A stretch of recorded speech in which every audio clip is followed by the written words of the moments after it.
In this video, I'm going to give a presentation about Belarus. I hope within 2 hours it's going to be done. Shouldn't take me 2 hours.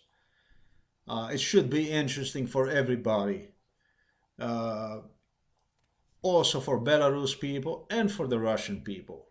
It concerns everybody. It's a very strong analysis from my perspective. And as you know, I represent white people worldwide. I represent white Eastern, Western Europeans, American whites, and Australian and so on. Whites worldwide on a global scale.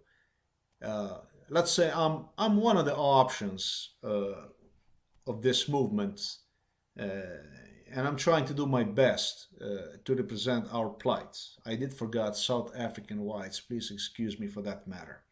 South African white minority, which is under extremely harsh, difficult circumstances in this moment. It's someone I think more than anybody else.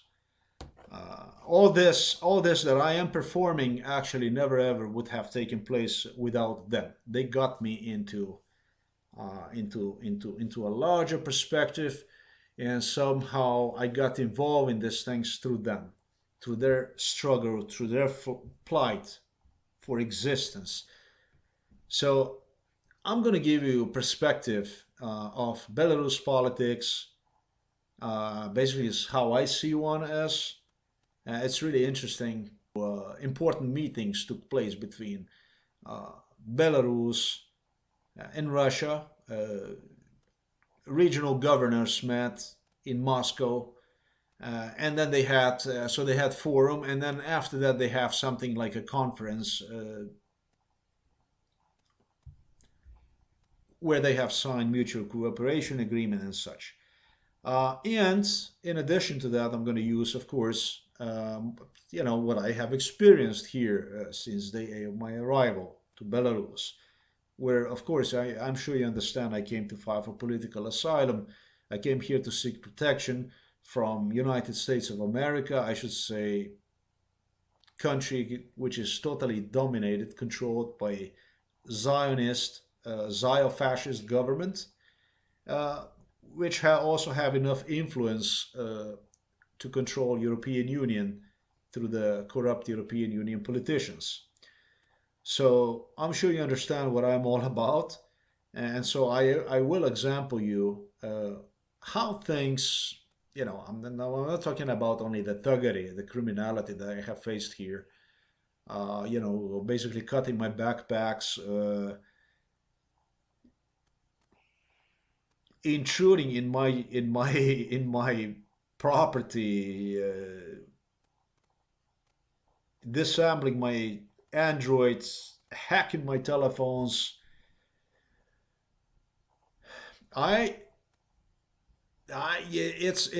it's too many hours of recording. Setting me up with people who were previously involved in MK Ultra overseas abductions. It's criminality unlimited, and it goes to degree unlimited.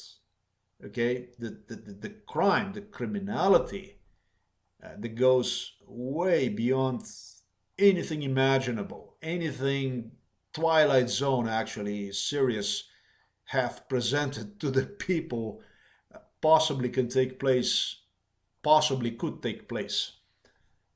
Uh, and so I want to give a little, view on how I see, basically from my perspective, because it's really interesting how, if I go back to these forums here that have taken place about 25 hours or so ago in Moscow, how Lukashenko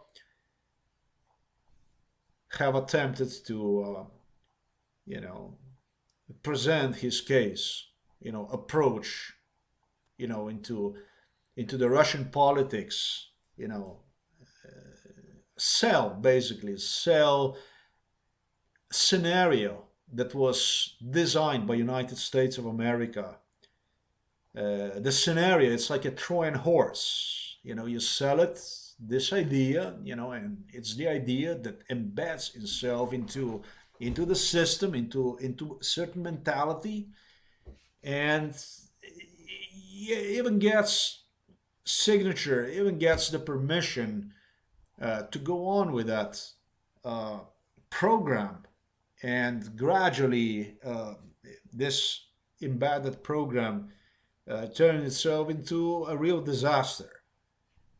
And so I do want to comment that I am going to give you, my view, which, like I said, I'm sure you understand.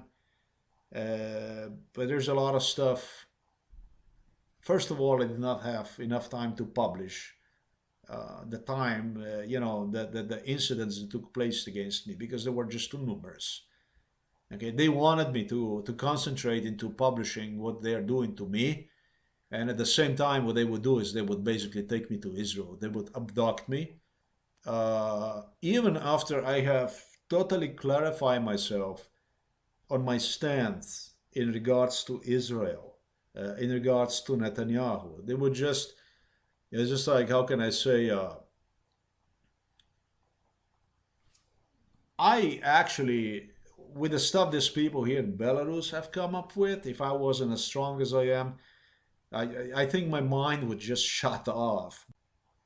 And the point here is that, Sir Lukashenko, sir, you just do not understand, you know, no as an answer, and you don't understand repeated no as an answer, and you don't even understand. You go, even when in the individual, examples that if with if such thing, if abduction would take place to Israel, that one would take his life, you don't understand any of it.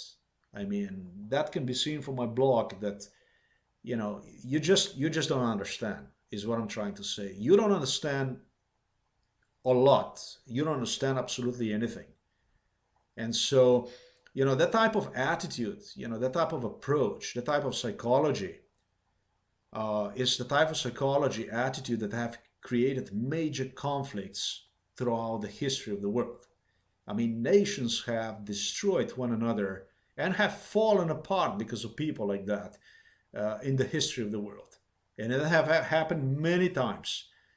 And so, it really got, you really got my attention, with, the way you try to, present yourself to Mr. Putin in Moscow. And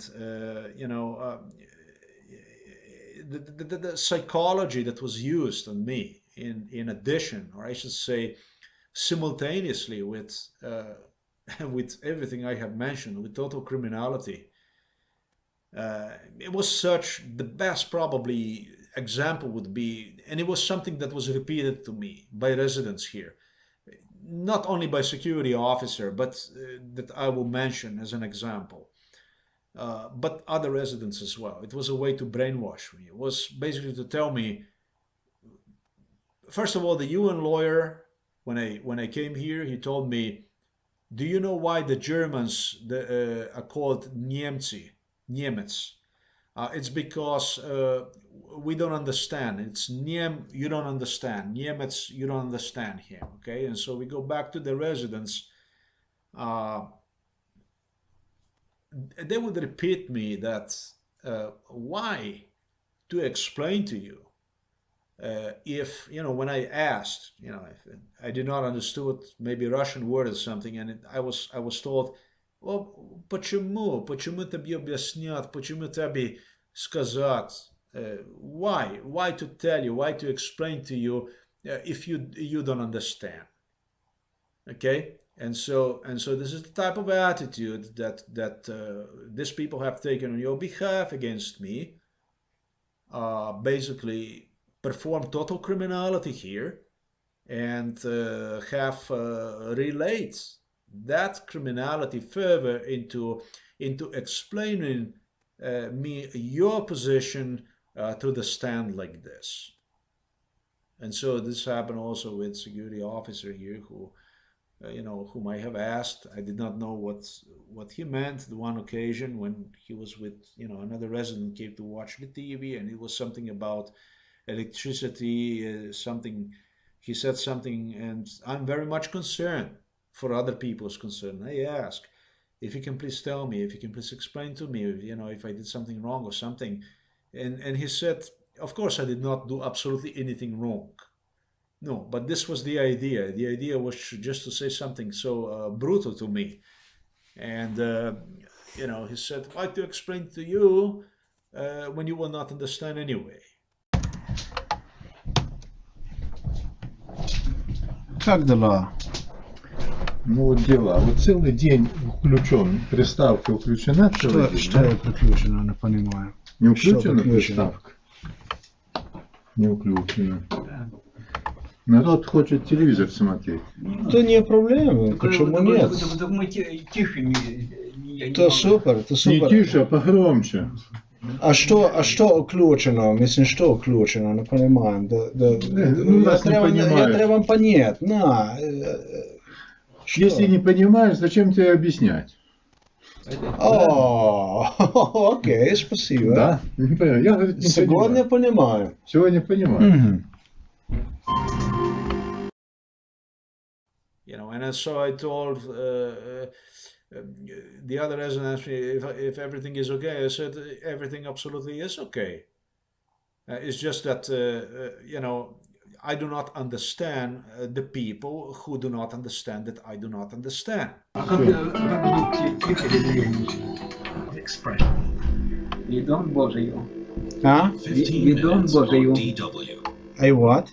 Відон Божию. What Of does course a not. I have foreign completed country my need to project. reach its goals? Why would you bother me? We'll tell you how German soccer made it. The only thing that bothers me is that people somehow do not understand that I want to understand. That is the only thing that bothers me. But other than that, I am fine. You know, I try to understand, I try to learn, I try to do good things. I try to do good things. I try to do good things for the Russian people, good things, the best things for everybody, Belarus, Russian, Western Europe, US. I try to do good things. I did not come here to cause damage, I did not come here to cause harm. I came here with one interest, to do the best for everybody, for the people. And you know, and so when I consider that, you know, that type of attitude, that type of approach toward me, as an individual who came here to seek political refuge, you know, political asylum, protection, you know, to stay alive from the governments that are so oppressive, US, European Union, it's all on behalf of the Israel. You know, I have to say that I really do not understand you. You know, to go as far as this. You know, to take that type of approach toward an individual like myself. And there were other people before me that have experienced this type of mentality on their skin. Why? I understand that you exercise, and I'm not saying this is stupid at all, to exercise the variety of options, possibilities, to explore basically what other governments are exploring, I should say what other governments are enforcing. There are things many governments worldwide would not want to accept, would not want to implement. But there you have big government like US, basically with certain cooperations, with certain links they create, they basically force upon other governments to do the same thing or become completely irrelevant. So I understand that you are implying that you are using the variety of ways, the variety of instruments to advance your economy, your society, so you don't become irrelevant, so you get going in things. I completely understand, but somehow cannot accept fact, you know, that you rather would go, you know, and push down the throat like you did to me, to Europe, to white European, Eastern European, and Western Europeans,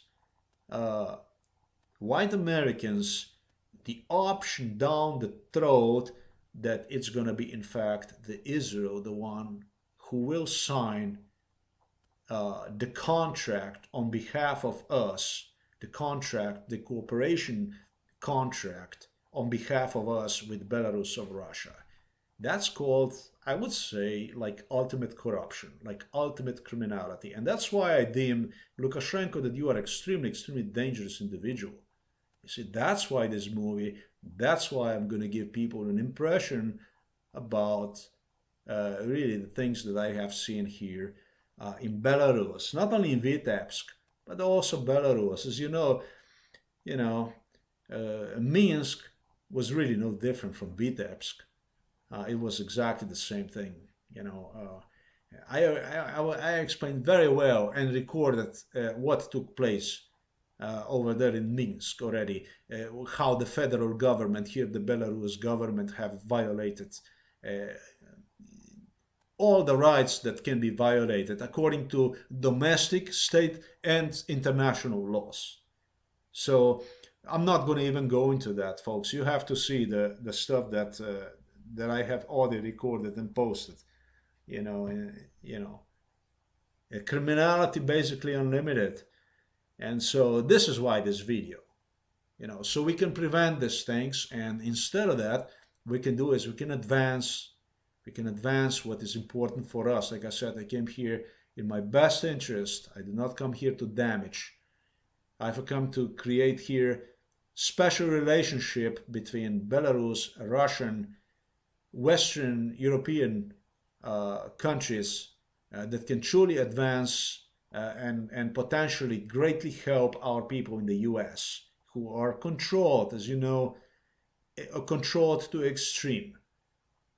I am proud that I have resisted, that I have stood up against this, and will never ever allow, as long as I am alive, that Israel, who have done such harm to us, will be the one signing, our destiny, will be deciding about our destiny. Israel is a murderous state that have murdered more than 250 million whites after the Second World War, and they also are using a variety of instruments that they're implementing against us, and all these instruments basically they go through divide and conquer, and they do not only divide the nations apart like NATO have surrounded Russia and Belarus, which, by the way, you're talking about NATO, that you signed the mutual agreement with Russia regarding NATO military cooperation with Russia. The thing is that if you had any other choice, if you have any other option, you would definitely not sign that contract. But if you would sign the contract if you would resign, if you would quit that contract with Russia, it is the Belarus people that actually would stop you. And maybe this time actually they will stop you, because this movie that I'm about to make is going to be extremely revealing, for Belarus people, for Russian people, European people, and otherwise worldwide. Let's just put it that way. Why to deprive your people of glorious past? Why to deprive them of everything they have accomplished? And why to deprive them of real possibilities, of real thing, just so you can push forward a country like Israel? A little 6-7 million people country with few millions of elites that control US. Why to do these things? Why to enslave white humanity? Why to destroy white humanity? No, sir, it's not going to work this way. Okay, first thing that I want you folks to see, it's going to be the meeting, the forum that took place. And really, at my surprise, when I saw that forum, I've seen the Vitebsk governor that have appeared with Lukashenko in Moscow. Okay, I am in Vitebsk.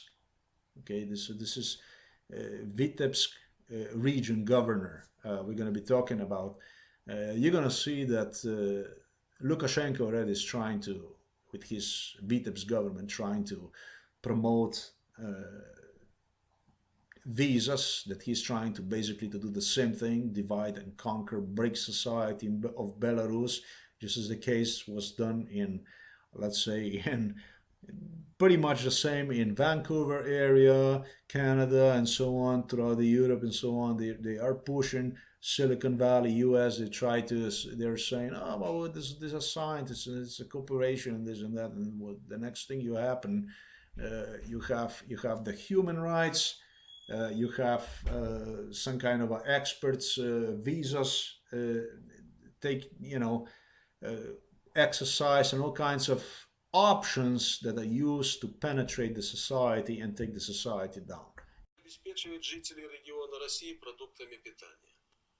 Этот проект можно смело назвать нашим общим детищем, хорошим примером результативного взаимодействия именно российских и белорусских аграриев. I'm going to stress you, since he just mentioned agriculture subject. And the idea of this meeting was, obviously, agriculture is playing the most important role because it's food on the table of the people. I should say one of the most important roles. It's basically what people eat.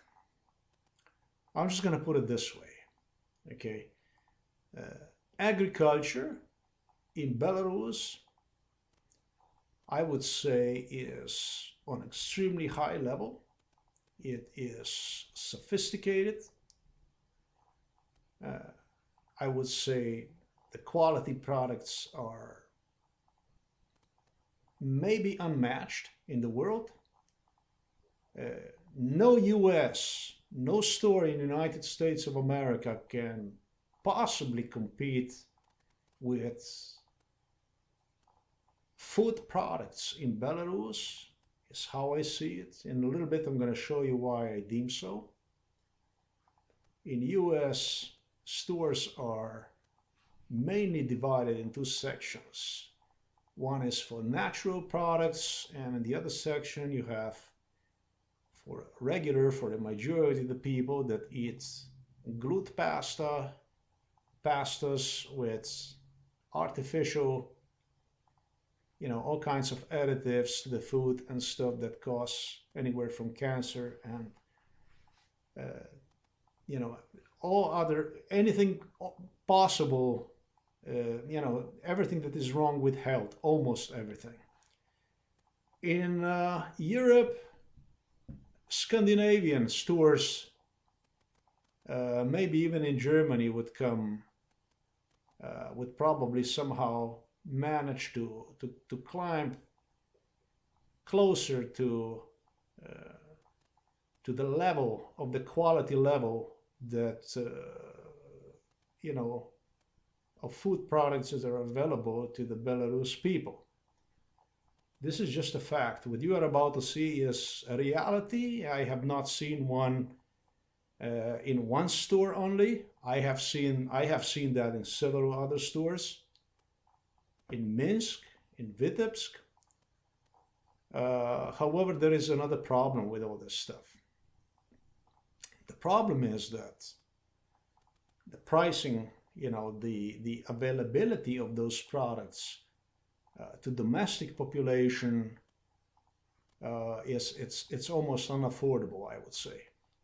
If you match the income of Belarus people with prices of these products, of this high quality products, you will see that those match, for the region where country is located, I would say that's reasonable. And those match those of Russia, therefore areas that are nearby. However, the problem is the salary, the pay of the people in Belarus, which is for about 50% almost lesser than the one in Russia. In Belarus, people make on average 315 euros per month. In Russia, I believe over 550 or something like that. And there is another problem with it. The average in Belarus, it's not composed of a majority of the people. You have professors here in a little bit, academics here, I'm going to demonstrate you, whose salary is about 190, 200 euros per month.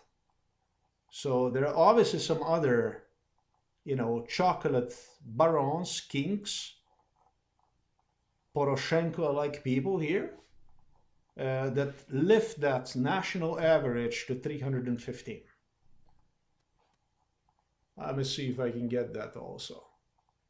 A lot of people, majority of the people, I would say, hardly get by month to month on a monthly basis. Okay, so one thing is to provide the quality, which is just really commending thing. It's always what everybody should strive forward to, and for that matter, I believe that Belarus is incredible potential. With the Russia, I'm going to explain to you why should be through the Russia in continuation as well. However, at the same time, there has got to be some logic, there has got to be some rationality, when it comes to, the food, availability of the food to the population.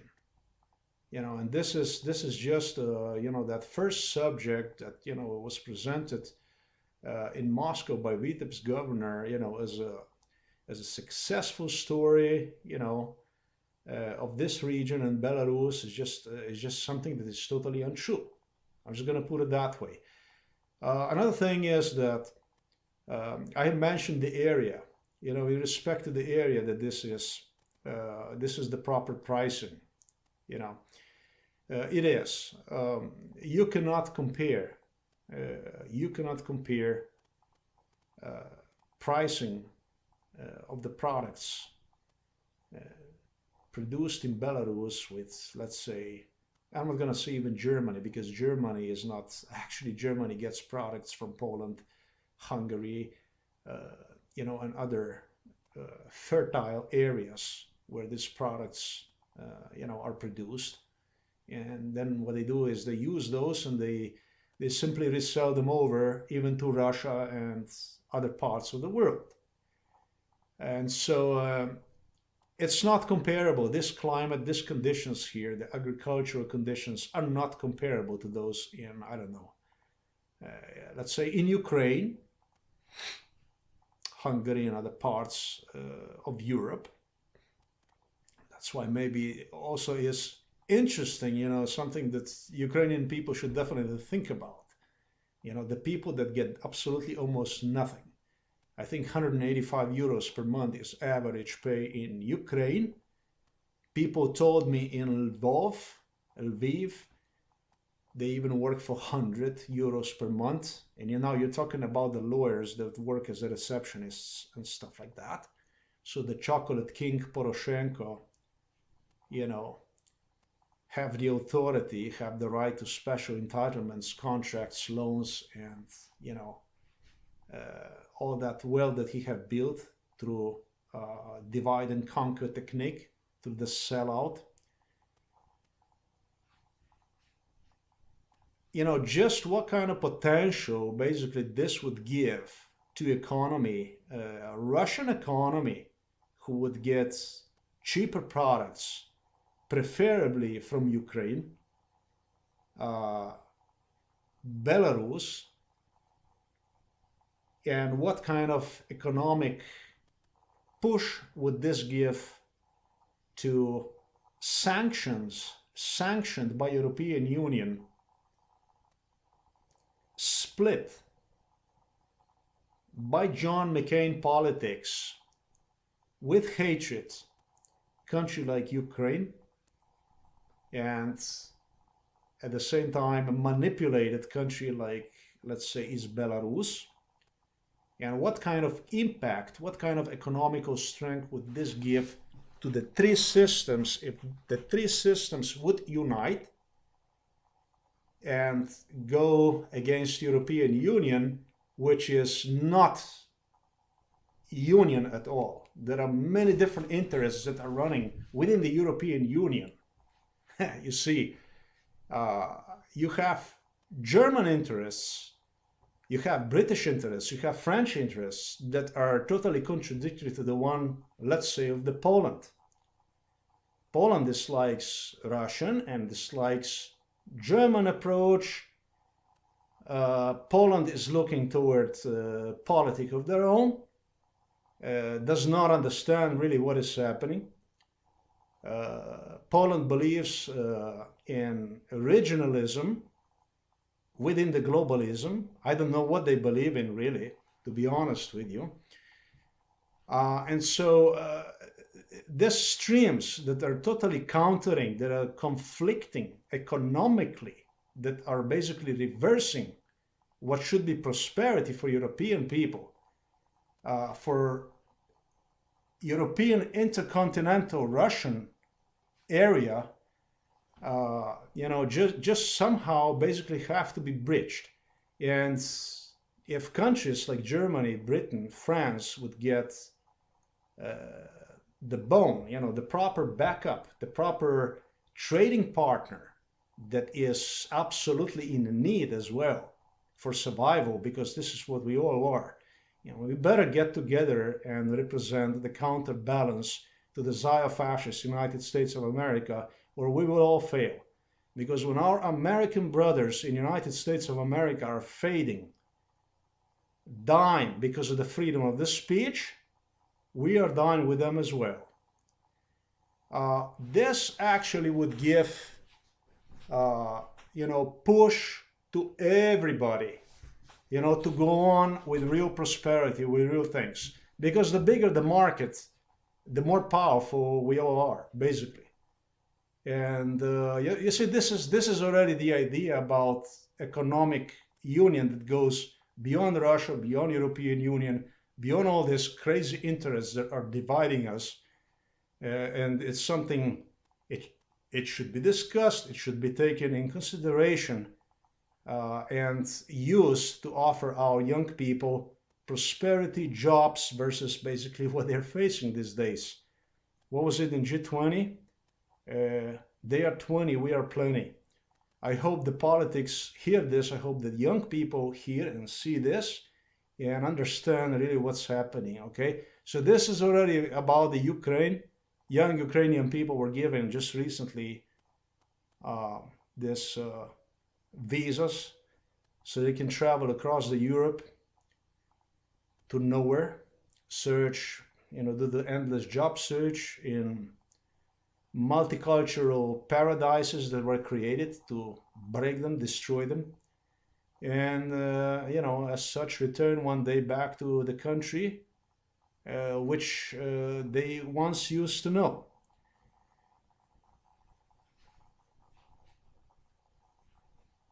This is basically the type of stuff that you know, that must be seen, that is gotta be pushed forward with. You know, this is the type of stuff that gives the opportunity to us all, you know, for investment, you know, for us to take a strong stand. Chance. Ukraine, Belarus, Poland, Romania, Hungary, Germany, France, Italy, Britain, Spain, Sweden, Norway. I doubt, but anyway, this is the way to think about and do the things, basically. So look, if I go, I'm going to give a little tour about those products. So you're going to see what type of potential, what actually Belarus people, you know, are deprived, and what Europe is deprived of, what we are basically all deprived of. You know, what kind of potential is here in Belarus and is totally unexploited. And there is much more to Belarus. So let's go and see the video about how the Belarus stores looks. Folks, what you see here is not unique to Vitebsk. Not even this mall where during the summer months, most of the people that are tourists from Israel. Okay, I don't know how many tourists from Israel visits Belarus, or for that reason any other European country, because governments keep this data confidential for completely obvious reasons now. But this exclusive store is just one in Belarus. Have seen this in Minsk. If the store is of the smaller size, the quality of the food products is maintained at the same level, top level, unmatched in US or throughout the European Union. Therefore, huge potential is what Belarus is. I'm going to put it this way. And as such, together, let's say, with Russia, and take a note also Ukraine, you know, together you would be 210 million people with size more than twice bigger than United States of America, probably very attractive for the European Union countries that would get the opportunity to finally break free from what is happening, from the xenofascism that is ruling, you know, from total anarchy that is ruling European Union states. A lot could be done basically on that field, is what I'm trying to say. It would be interesting to know who the owners of the stores are, grocery stores in Belarus. And likewise, it would be also interesting to find out if this very product, since there are so many Israeli tourists here during the summer, are also available in Israel.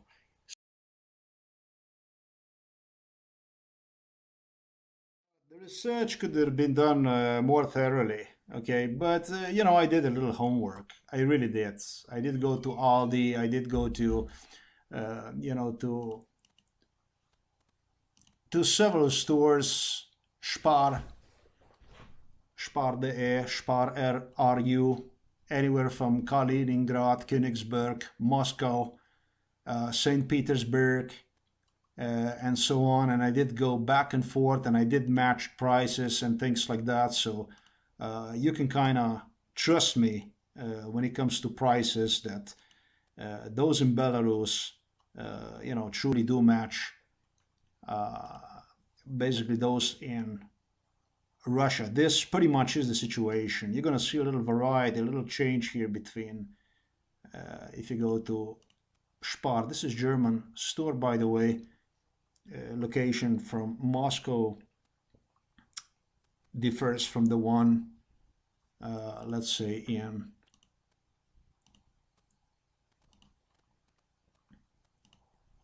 Kaliningrad, because of the location, because of the transportation costs and so on.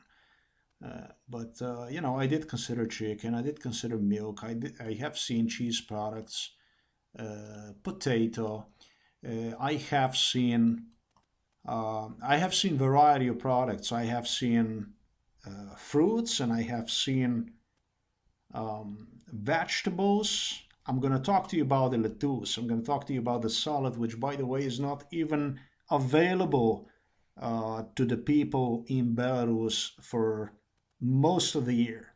Yet, how pathetic this, you know, in a way, services are to Belarus people, in a way. Okay, cost-wise, and when it comes to availability of some other products that basically are available to Russian people throughout the Russia, something, or Western Europe or Europeans, you know, other people worldwide are not even available to Belarus and so on. this is just the way it is. This is the stuff I have taken in consideration. I did a little homework. The main thing, however, in all this is that to me is the concept, is the idea about how they do it, how they see it, and how they want us world to see these things as, and how actually we should see it. Okay, Lukashenko is unique. You can see that his agreement with Russia is violated. He likes to violate. He likes to be, I guess, he loves to be funny in many ways when it comes to agreements. He does have paradox behavior, and it's the stuff that I'm going to talk to you more and more about. How he is used by the West to influence, Russia into irrational mentality. You can see here that he already had problems, with the stuff like papayas, let's say. Some people have suggested me that bananas are almost as expensive in Belarus as potato is. I have not seen that exactly. That might have been in the past, fact in the past, whatever. Right now, I have not seen that. I have seen that ratio 1 to 2, even 1 to 3, which is somewhat a normal ratio, I would say, potato-banana price in respect to that. But you can see that, yeah, that papayas did came somehow, Belarusian papayas, that's a little bit hard, to believe that in Belarus they would grow this. And the worst when it comes to chocolate kings, let's say oligarchs, something that Putin have exterminated in Russia, that he have taken control of, as good president that he is. Folks, without the Putin, there would be no Russia. I remember when he took the office in 2000, Russia was under Yeltsin in total collapse, did not have absolutely any future, any prosperity, any chances for survival. And today the country is, not only is, but have actually survived all the sanctions that Zio-fascist United States of America have managed to impose, even throughout the European Union against one, and is actually recovering from those, is hitting back. This is the stuff, that I like about the Putin. This is, it's the stuff that he represents, the option that gives, not only Russian people, but us, whites worldwide, the chance for survival. It's how I see it. A counter option to the Zio-fascism that United States of America stands for against even native white American people. This is the stuff that I love. He does well with corruption, something I cannot say is the case with Lukashenko or Poroshenko. You see, it's similar, no? Poroshenko, Lukashenko. This news here that came out in April, how sad. It will make you cry. What you see here is orphanage, not just in Belarus, but actually in Minsk, in main city in Minsk. And you can see here Belarus children starve like this. And, when I see this news and when I think about this Vitebsk governor, how he talked, in Moscow, how everything is normal, normal, is everything is functioning well, it's just kind of what makes me vomit. This is the stuff that Vladimir Putin, I think, would kill. If you would do this kind of a stuff under his jurisdiction, and he would get you do stuff like this with his children, I think you would not get away with it. Rightfully, you would not get away with it. You see what this is? In 2017, folks, in Minsk, Belarus. Belarus children, right here.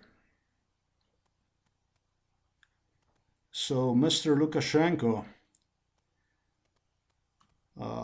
you know, it hurts, you know, when I see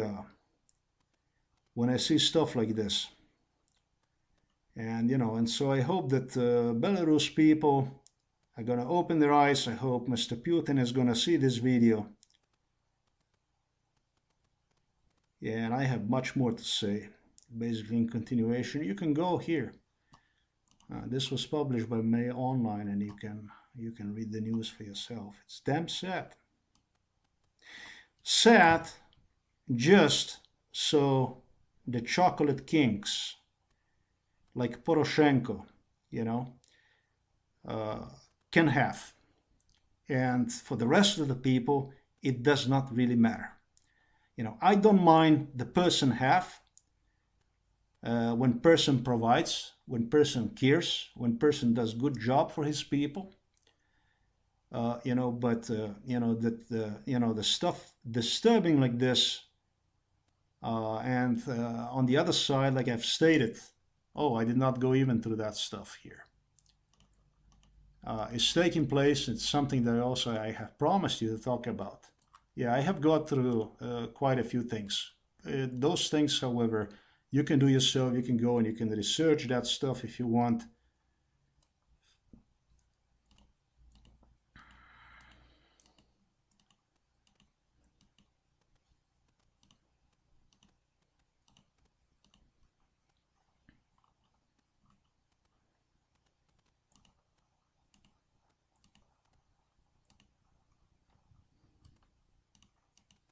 I have done my little homework, let's put it this way.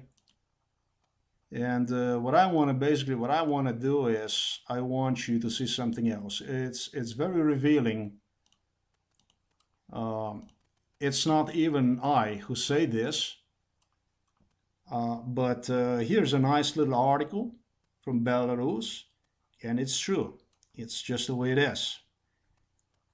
The average monthly income is about 200 US dollars. I told you, this is for the most of the people. $135, let me see this here. Something like this for retired people. I did go over, I did read this thing. I just don't have time to go with it. Pension, okay, pension teacher, 130 per month. University lecturers, 200 per month, and so on. Not a good thing at all, folks, to be divided and conquered by politicians that for whose own interests are much more important than your interests. And it goes both. It goes for the Ukraine and it goes for the Belarus people. For all of you. Убежден, что нашим странам, обладающим уникальными возможностями и опыт взаимодействия опытом, вместе будет проще сделать уверенный шаг в будущее, чтобы достойно конкурировать на мировом рынке. На современном этапе развития главным ресурсом является информация. Несколько перефразированный тезис «кто владеет информацией, тот владеет миром» отражает сегодняшние реалии в глобальной политике, экономике, да и во всех иных сферах жизнедеятельности человечества. Сотрудничество наших стран в области информационных технологий становится одной из фундаментальных основ нашего стратегического партнерства. Здесь можно выделить следующие направления. Во-первых, развитие человеческого потенциала. Во-вторых, повышение эффективности госуправления в экономике и социальной сфере. В-третьих, формирование цифровой экономики. В-четвертых, обеспечение безопасности граждан и государства.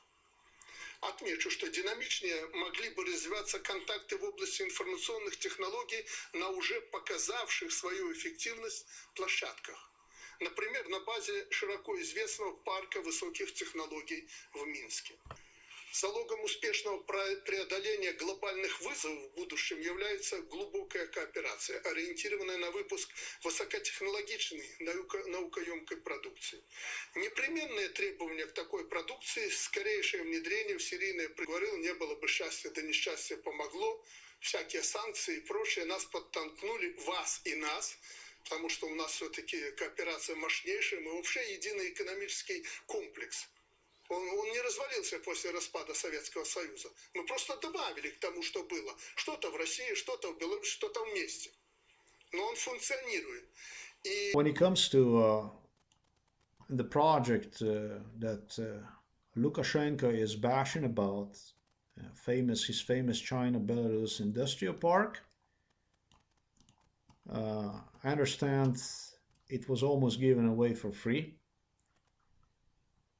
And it's actually hard to match stupidity of the project itself. Let me just put it this way, okay? In Russian, not Eurasian, but Russian, European Russian. Let's name this new continent, okay? Yeah, this is Europe and this is Asian part. It is Europe and it is Asia. But let's call this Eurasian, new Eurasian. Okay, let's call this state formation. State, Lukashenko had basically decided to just create another Chernobyl in the middle, right in between Russia and western and eastern part of the Europe. Let's say between European Union and between the Russia, Lukashenko have decided to make the spot like this that will turn instead what should be otherwise white Russia, that's what Belarus stands for, into little China. But if you know anything about Vancouver, if you know anything about California, you will understand that Chinese have made miraculous progress in those states. Both in Vancouver and California, they have taken over. Seattle area, Washington state, basically, it's a disaster that is happening throughout the US and Canada. And I guess that Lukashenko, who have his special kind of humor, that many people do not understand. He did came up with, exactly this solution that you see here on, I guess, how to increase the economy for the Belarus, not even for the Belarus, I think, not for the Russia, and not for the European Union member states, what are now European Union member states. So right here in the middle of everything, China is going to get, already got over 8,000 hectares. You can get information here. This is what he calls as a success. Okay, I would love to know what his cuts are in this project. It's about 8,100 hectares. It is giant, it is huge. China is totally pleased with it. It was almost given away for free. Like I said, 120,000 are going to work in there. It's going to take about 30 years to get one completed. And there we are, I guess. We're just going to go down like this. We're just going to be split. You know, the white culture, I guess, is just going to be split right there, like that. So you can make your own decision, you can make your own opinion about this. Everybody in Europe, world, is trying to keep public infrastructures, you know, things that are detrimental for economy, that are backbone of the economy, railroads, stuff like this, to themselves. But this project here, this is a mammoth project the Lukashenko have come up with. I understand former agrarian himself, now 58, or was, okay, it's already more. I guess it's 62. As a solution for Belarus. I don't know if he did please anybody in Russia. Definitely not on Western Europe with this idea. But you know, Russia really can't say anything about this because China is very important partner, Russian partner. You gotta understand that, thanks to NATO, Ziofascism from the West that is taking place. You know, instead of working together, we just work against one another. This is what is taking. You know, these are the things, these are the consequences of our divide, conquer politics that we are simply tolerating. We are not accepting one, but we are tolerating one from our politicians, and that's what it's taking to. And so you can get some more stuff here, criticism about him. A lot of people are going to be losing their homes and stuff like that, or are going to end up having homes in that park between the, I don't know, pharmaceutical industry, all kinds of chemical stuff that he's going to brought us, give Chinese to take here. So he's gonna take his country into a China bulwark in Europe, I understand. And you can see certain analysts here basically are suggesting that Belarus borrows money and China basically makes money. They compare Belarus, white Russia, basically blueprint for the Russia, because this is real Russia here. It's gonna turn one into a multicultural nightmare. So congratulations on that, Lukashenko. In respect to global visas for the experts, for the technology experts that, you know, will bring additional knowledge to the Belarus, therefore to huge potential that is out there and is just waiting to be explored. I have to say that I had honor to see in Vitebsk students from medical university, I believe. This is technical, and might as well as mine be the same. I have seen the students. For the most part, what I have seen were, at least what I have seen were from sub-Saharan part of the Africa. You know, Kenya, I think Sudan, you know, that area, Nigeria and so on. And, you know, variety, other parts of the world. I think it's an excellent idea. I think that, you know, we have seen that same story throughout the US, Canada. Basically, if our companies did not find them across the sea, where they have paid for their education, they have provided their education, like the cases in Belarus, let's say, for them. So they could come, they could learn the language here, they could get the knowledge, and then they could provide us, locals, citizens, with their expertise. I think it's a wonderful idea to bring here Gambian astronauts.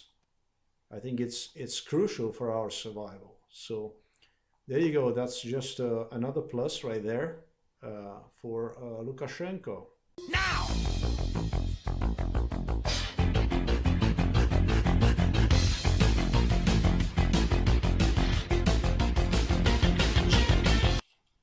Единство народов и мир – это, наверное, самое дорогое, что у нас есть.